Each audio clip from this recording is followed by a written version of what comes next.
días, madrileños. Estamos aquí en una entrega de Conoce Madrid de la mano de Scooby News. ¿Cómo ha ido esta semana? ¿Habéis encontrado información sobre lo que os adelantamos la semana pasada? Es un tema complicado, a la vez que interesante. Como dijimos la semana pasada, este programa lo vamos a dedicar íntegramente a conocer el lado más misterioso de nuestra ciudad. Nuestras reporteras ya se han desplazado hacia las zonas encantadas y algunas no estaban demasiado contentas con estos reportajes. Nos vamos a adentrar en una historia de los 6 misterios más conocidos de Madrid. Por las redes sociales, Facebook, Twitter e Instagram, hemos ido adelantando durante la semana cuáles serían estos sitios. ¿Los habéis investigado? En primer lugar, nos trasladamos hasta el siglo XIV, en la famosa iglesia de San Ginés. En ella se encuentra nuestra reportera María. ¿Qué nos puedes contar? Muchas gracias, Ana. Me encuentro en la calle del Arenal, donde no solo hay comercios, bares y lugares de antes. Aquí se encuentra la famosa iglesia de San Ginés de Arles, uno de los templos más antiguos de Madrid. Soy María Jiménez Alfaro y son las 12 de la mañana. Es aquí donde comienza la historia del fantasma sin cabeza. Sí, exacto, han oído bien. Ni hablamos del famoso jinete sin cabeza, ni estamos en la ciudad de Sleepy Hollow, sino en el centro de Madrid. Y es aquí donde comienza la historia, mucho antes de que Washington Irving escribiera su terrorífico relato actualmente conocido. Corría en 1353, bajo el reinado de Pedro I, y unos ladrones entraron en esta capilla para robar objetos de valor. Allí se encontraron a un anciano que rezaba. Le atacaron con tal crueldad y sin piedad que le llegaron a decapitar y separaron su cabeza literalmente del cuerpo. Este pobre alma fue condenada a vagar sin rumbo por los alrededores y muros de la iglesia. La primera vez que fue vista fue para decir quiénes habían sido sus asesinos, quienes fueron juzgados y condenados y ejecutados. Sin embargo, en aquel final no encontró su descanso. Hoy en día, varios mendigos corroboran que han sido testigos de ruidos extraños en esta iglesia y de que se sienten observados, pero no saben ver de dónde viene el observador. Aquí tenemos a uno de estos testigos, Jesús Jaro. Buenas tardes, señor Jaro. Buenas tardes. Me ha dicho el párroco que usted es uno de los testigos que han visto estos sucesos paranormales relacionados con la iglesia. ¿Es cierto? Sí, lo sé. ¿Nos puede contar un poco qué es lo que ha sucedido? Estábamos Juan y yo, recuerdo una noche hace bastante tiempo, estábamos Juan y yo buscando unas canciones para irnos a dormir. Ya era tarde y por aquí hay muchas discotecas, entonces de pronto unos jóvenes que vinieron a divertirse con nosotros. ¿Y entonces qué sucedió? Y salvo el santo. ¿Y a qué se refiere con que les salvó?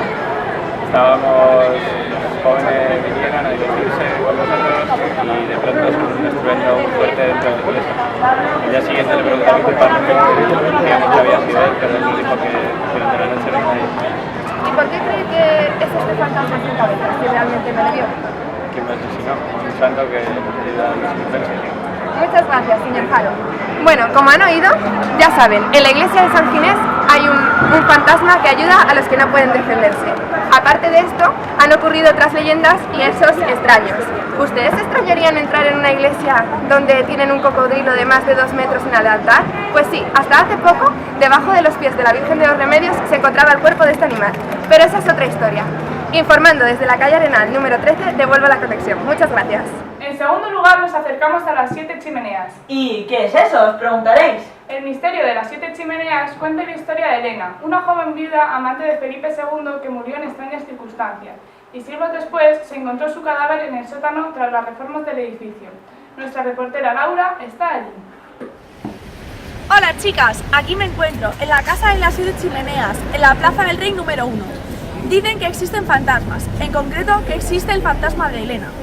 Cuenta la leyenda que a finales del siglo XIX el edificio de la Casa de las 7 Chimeneas tuvo nuevas reformas, pasando a convertirse en la sede central del Banco de Castilla. Fue en esa época cuando se descubrieron los restos del esqueleto humano de una mujer del siglo XVI, lo que realimentó la ya olvidada leyenda de la Casa de las 7 Chimeneas.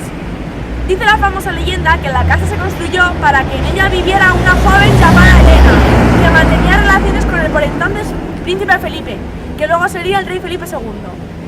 Dicha joven se casó con un capitán de las tropas reales, quien al poco tiempo fue enviado a Flandes, a participar en la batalla de San Quintín, donde falleció en combate. Tras conocer la noticia, la joven quedó muy triste y poco después fue encontrada muerta en su dormitorio. El cadáver de la joven Elena desapareció, lo que empezó a alimentar la leyenda, pues se llegó a decir que había sido asesinada. En este punto, el padre de la joven, tras su muerte, se suicidó en la casa de las chimeneas. Creemos que por alguna de estas ventanas. Tiempo después, la leyenda dice que durante una noche se vio al fantasma de una joven con una túnica blanca paseando con una antorcha en la mano por el tejado de la casa, deambulando entre sus 7 chimeneas. Estas apariciones fantasmales se sucedieron durante muchas más noches. Lo único constatado del siglo XIX fue que durante las reformas, en el sótano se descubrieron los restos de un esqueleto humano. Se trataba de una mujer que estaba enterrada junto a unas monedas del siglo XVI. Esto dice que se reabriera el caso de la Elena y de su fantasma. No sabemos si será verdad o mentira lo que nos cuentan que aquí pasó, pero solo tenemos claro una cosa, y es que poca gente de los alrededores ha querido hablar con nosotros para decirnos sus opiniones, y es que nadie quiere ser maldecido por Elena. Hasta que encontremos a alguien que quiera contarnos algo más, devolvemos la conexión. Aquí Laura para Scoory News. En tercer lugar, nos trasladamos hasta el Reina Sofía. Sí, ese famoso museo de arte contemporáneo que se sitúa en el centro de Madrid. Vamos a ver qué sucede allí. Por favor, Aida, cuéntanos. Así es, Ana. Nos encontramos enfrente del edificio hoy en día conocido como el Museo Reina Sofía. Este solar se remonta a la segunda mitad del siglo XVI, cuando se construyó un albergue donde iban a parar los mendigos y personas sin recursos a morir. Debido a ello, muchas de estas personas fueron enterradas en el mismo subsuelo. Más tarde, en 1787, se convirtió en hospital general. Durante los primeros años de funcionamiento de este hospital, hubo muchas muertes a causa de las pestes y epidemias que asolaron Madrid. El número de cadáveres era tan elevado que muchos de ellos tuvieron que ser enterrados en el mismo subsuelo del propio centro hospitalario, lo cual ha sido motivo de leyendas e historias que narran cómo durante la noche se escuchan voces de los fallecidos invitando a los vivos a unirse a formar un ejército de almas errantes. El hospital dejó de funcionar en 1965, tras haber sido testigo de multitud de muertes más, incluidas la de los caídos durante la Guerra Civil, trasladados desde el campo de batalla. Durante una remodelación en 1990, se encontraron 3 monjas momificadas enterradas en la capilla del hospital, zona que hoy se utiliza como sótano y en la que algunos trabajadores del museo aseguran que se producen mayor parte de las actividades paranormales. También se cuenta que desde el traslado del Guernica, el fantasma de Pablo Picasso está por aquí y enfadado debido a su traslado de su cuadro a un centro hospitalario convertido en museo. Desde estas declaraciones han pasado por aquí numerosos expertos en fenómenos paranormales inexplicables para dar respuesta a estos hechos. Los ascensores se movían solos, las puertas se abrían y cerraban solas, y la existencia de un espíritu. Este espíritu se trataba de un sacerdote que murió torturado durante la Guerra Civil, en una zona del hospital que había sido utilizada en esta época como cárcel y centro de tortura. Por si todo lo mencionado fuese poco, algunos guardias se tomaron a broma la cuestión del fantasma en el museo y decidieron llamarle a través de la Ouija. A dicho fantasma, el cual apareció ante ellos, le llamaron Ataulfo. Hizo alguna trágica previsión a uno de los trabajadores presente y a los pocos días se cumplió. Dicho guardia pidió la baja a causa de una depresión. El director del Reina Sofía en 1997 declaró que todo esto había sido una broma que alguien se había tomado en serio. Nosotros seguiremos investigando. Os devuelvo la conexión. En cuarto lugar, nos encontramos en el Palacio de Cañete, en el que en 1654 apareció atravesado con una espada el marqués propietario del palacio. Hasta allí se ha trasladado nuestra corresponsal María de las Mercedes para contarnos esta historia. Buenos días, María a secas, por favor. Pues bien, el Palacio de Cañete es un edificio de ladrillo muy próximo a la Plaza de la Villa y cuya existencia siempre ha estado ligada a la presencia de sucesos paranormales. Todo comienza, como bien ha dicho Aida, tras la muerte del marqués y la condena a muerte del único testigo del asesinato.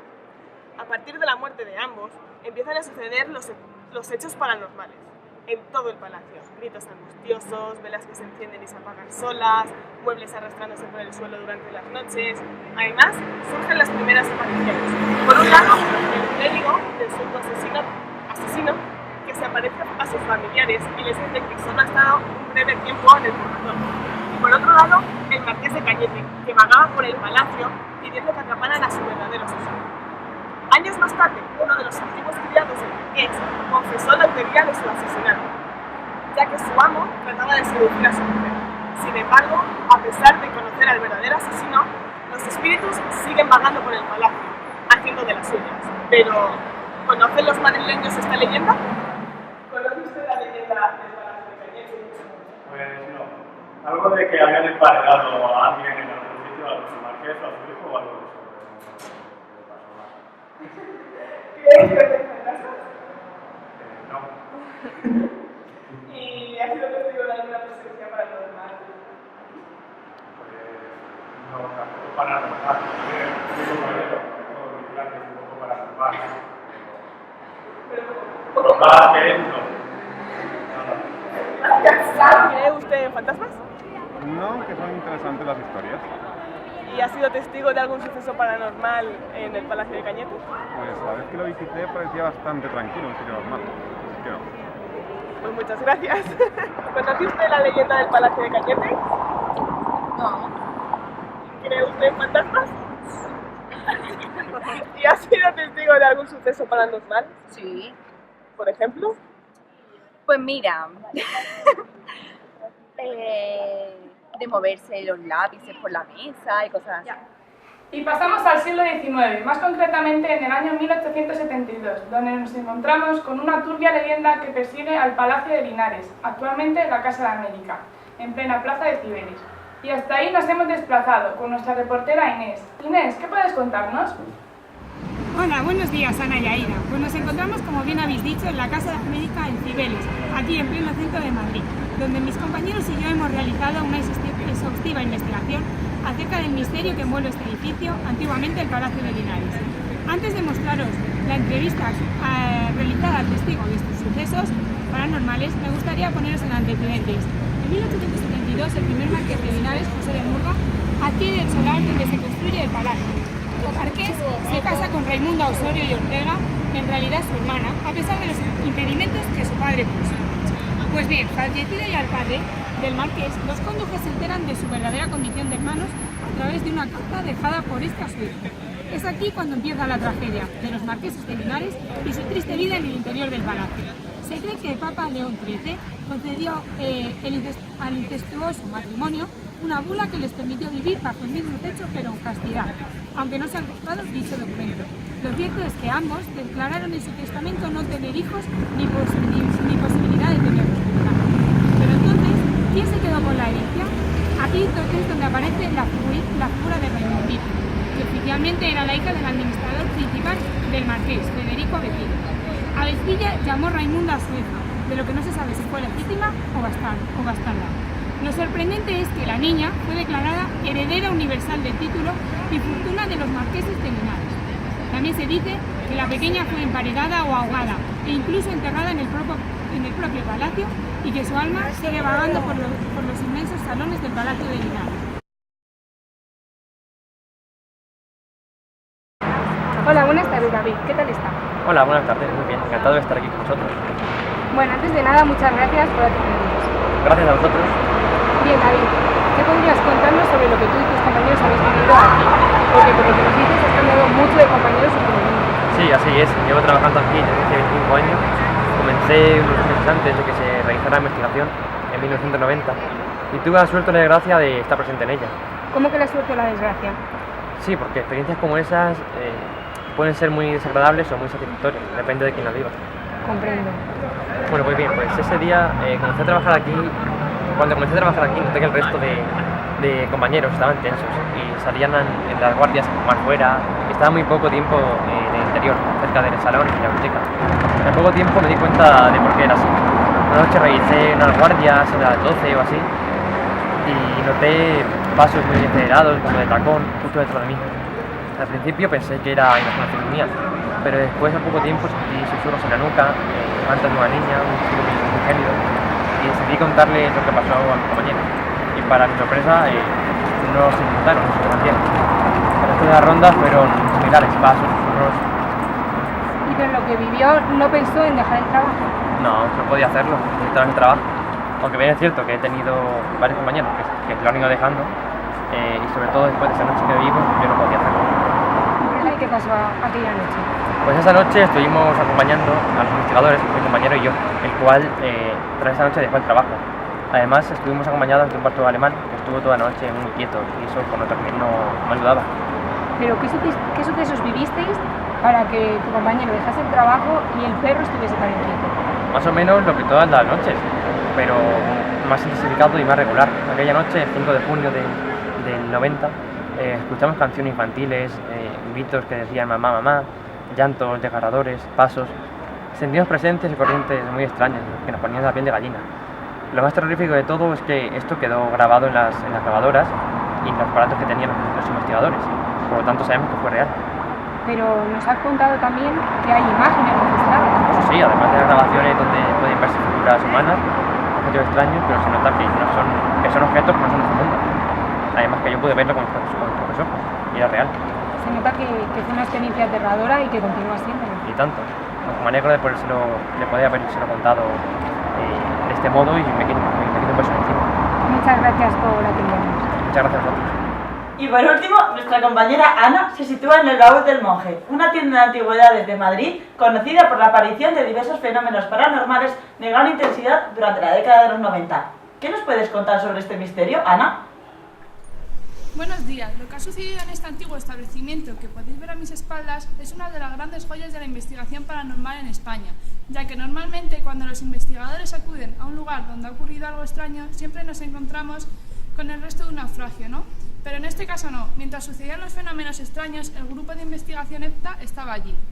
Los dueños de esta antigua tienda estaban aterrorizados de los extraños sucesos que empezaron a ocurrir en 1998. Los objetos salían rápidamente como impulsados por manos invisibles y se estrellaban contra las paredes.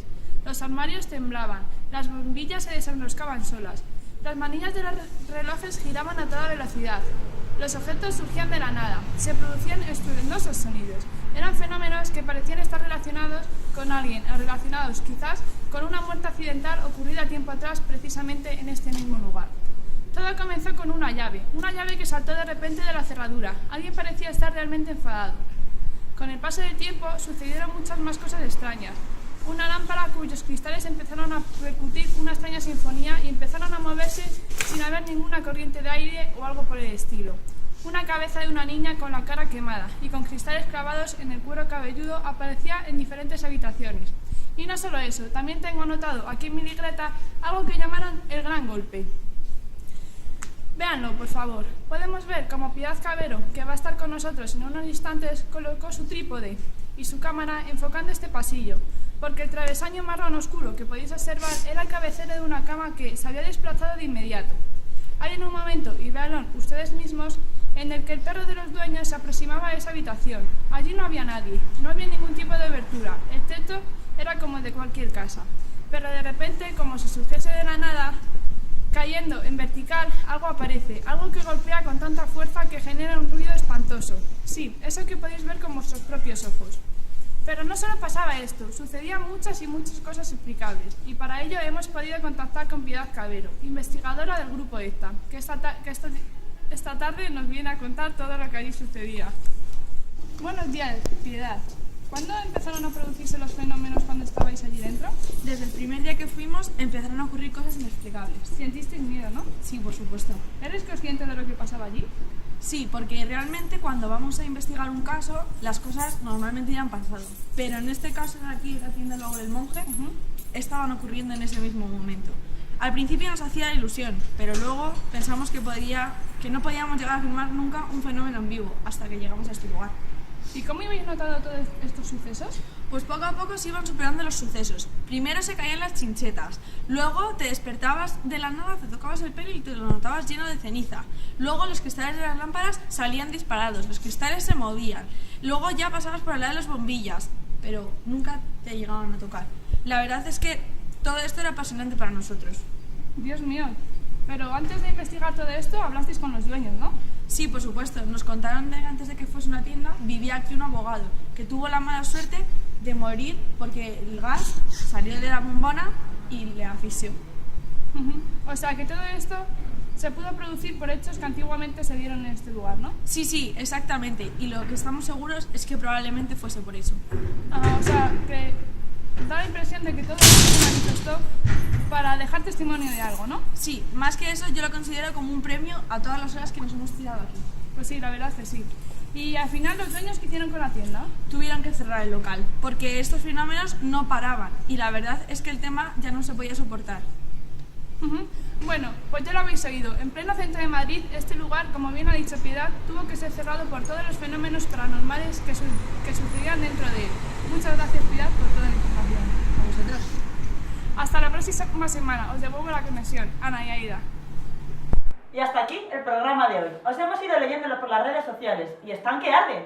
Muchas gracias por todos los comentarios y la participación tan activa en las redes. En el siguiente programa nos introduciremos en las rutas gastronómicas de Madrid. Croquetas, cocido, callos, ir preparando las sartenes y el estómago. Os esperamos con muchas ganas hasta la semana que viene. Gracias y hasta la próxima semana.